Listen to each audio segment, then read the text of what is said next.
हेमा मालिनी का वो गाना जिसके लिए उन्हें देवानंद के साथ करीब 1000 फीट की ऊंचाई पर हवा में झूलते रहना पड़ा।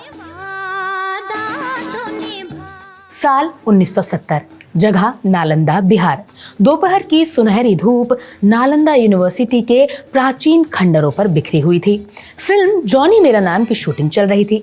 करीब 1000 फीट की ऊंचाई पर 2 टावरों के बीच एक रस्सी से ट्रॉली बंधी हुई थी।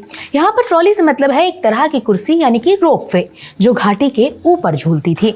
आज उस ट्रॉली पर एक रोमांटिक गाना शूट होना था। फिल्म जॉनी मेरा नाम का ओ मेरे राजा।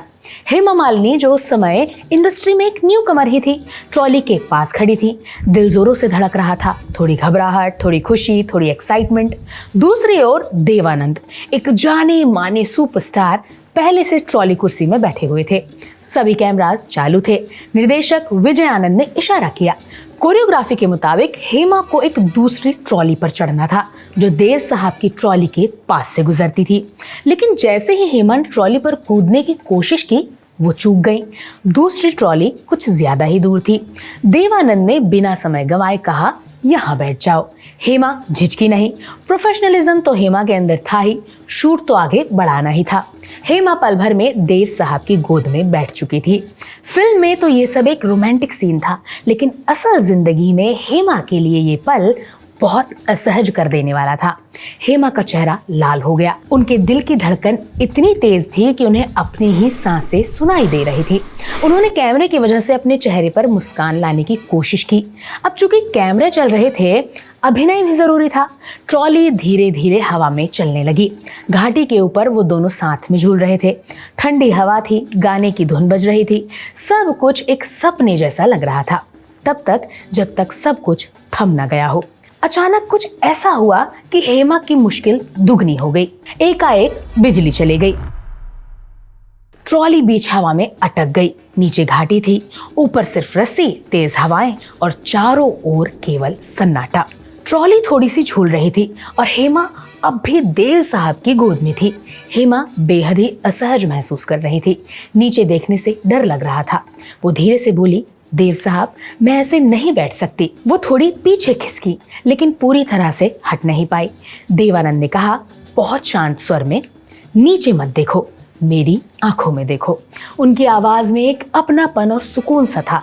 रूह कपा देने वाली स्थिति में उस खामोशी और झिझक के बीच देव साहब की आंखें ही जैसे हेमा को हिम्मत दे रही थी। समय जैसे रुक सा गया था। एक एक मिनट घंटों घंटों लंबा लग रहा था। नीचे सेट पर लोग बिजली सही करने में जुटे हुए थे, लेकिन वो दोनों ऊपर हवा में फंसे हुए एक अनजानी, अजनबी और असहज नजदीकी में जमे हुए थे, बिना चाहत के, बिना तैयारी के। फिर कुछ देर बाद अचानक लाइट वापस आ गई। मशीनें चली, ट्रॉली फिर से चल पड़ी। शॉट पूरा हुआ। निर्देशक ने कहा, कट। हेमा नीचे उतरी। उनके घुटनों में हल्की सी कपकपी थी। हेमा ने खुद को संभाला। देवानंद ने हल्की मुस्कान दी और कहा, बहुत अच्छा किया। हेमा संकोच भरी निगाहों के साथ मुस्कुराई। मन में थोड़ा संकोच, थोड़ी राहत और थोड़ी खुशी भी थी। बाद में एक इंटरव्यू के दौरान जब हेमा से पर्टिकुलरली इस गाने के बारे में पूछा जाता है तो वो इस वाक्य को याद करती हैं। हंसते हुए कहती हैं कि बहुत ही शर्मिंदगी हुई थी, रियल लाइफ में भी और रियल लाइफ में भी।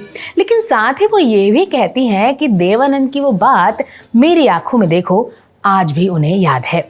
आज भी जब लोग जॉनी मेरा नाम देखते हैं, उन्हें गाने की खूबसूरती, सीन का रोमांस दिखाई देता है, लेकिन कोई नहीं जानता उस गाने के पीछे की कहानी। अचानक बिजली का चले जाना, हवा में लटके रहना, शर्मिंदगी और एक नए कलाकार की घबराहट। लेकिन हेमा मालिनी के लिए वो ट्रॉली में लटका हुआ पल एक सीख बन गया। हेमा की ये कहानी सिर्फ अभिनय की नहीं थी, बल्कि हिम्मत की भी थी। जरा सोच कर देखिए, जब सब रुक जाए, लाइट चली जाए, ट्रॉली अटक जाए, 100 लोगों की नजरें आप पर टिकी हों, तब भी मुस्कुराकर गाना जारी रखना, शूट को रुकने ना देना सिर्फ काबिले तारीफ नहीं है, बल्कि कई ज्यादा बढ़कर है। हेमा मालिनी केवल एक प्रसिद्ध अभिनेत्री नहीं है, वो संयम, शक्ति और संकल्प का जीवंत प्रतीक है। दुनिया उन्हें बॉलीवुड की ड्रीम गर्ल के रूप में जानती है, लेकिन उनकी शख्सियत हमेशा सिर्फ बाहरी सुंदरता से कहीं ज्यादा बढ़कर है। वो एक प्रशिक्षित शास्त्रीय नृत्यांगना है, एक निर्देशक है, एक ड्यूटीफुल सांसद और सबसे बढ़कर एक ऐसी महिला है जिन्होंने हर भूमिका में, चाहे पर्दे पर हो या निजी जीवन में, अपनी गरिमा कभी नहीं खोई। लेकिन शायद जो बात उन्हें सबसे अलग बनाती है वो है उनकी असहजता में भी शालीन बने रहने की ताकत और मौन में भी मजबूती से टिके रहने का साहस। जब वो जॉनी मेरा नाम की शूटिंग के दौरान रोपवे में हवा में फंसी, वो पल एक सामान्य हादसे से कहीं ज्यादा बढ़कर था, जो हेमा मालिनी की शालीनता के चलते बना एक प्रतीक। उस महिला का जो भले ही परिस्थिति से एक पल को चौंक जरूर जाती है, लेकिन अपना संतुलन कभी नहीं खोती। बॉलीवुड की ड्रीम गर्ल ने बदलते जमाने, बदलती भूमिकाएं और ऊंची उम्मीदों के बीच खुद को हमेशा सौम्यता के साथ ढाला। एक ऐसी कलाकार जो न सिर्फ रोशनी में चमकना जानती है, बल्कि अंधेरे में कब और कितना थमना है ये भी बखूबी जानती है। मैं हूं कनक, आप देख रहे थे विट्टी चोखा। वीडियो आपको कैसा लगा कमेंट करके जरूर बताएं और ऐसे और वीडियोस के लिए विट्टी चोखा को फॉलो करें।